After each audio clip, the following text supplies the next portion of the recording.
कारण त्यांना कुठल्याही भक्ताचं वाईट व्हावं असं कधीच वाटणार नाही.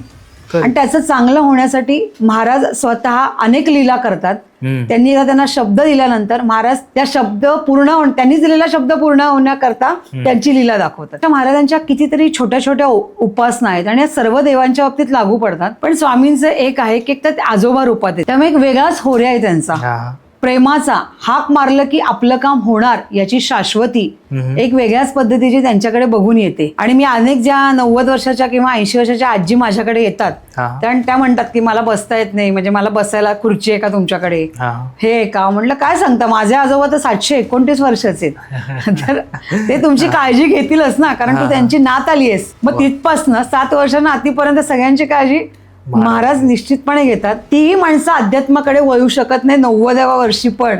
आणि ते गंमत म्हणून अशा केसेस घेऊन येतात की माझ्या जमिनीचा प्रश्न सुटेल.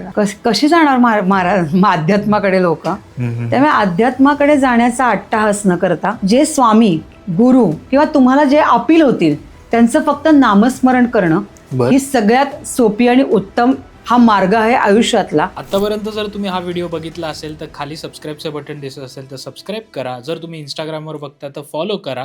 आणि पूर्ण पॉडकास्ट बघायचा असेल तर आमचा कॉस्मोस्टार मीडिया यूट्यूब चॅनलवर नक्की बघा.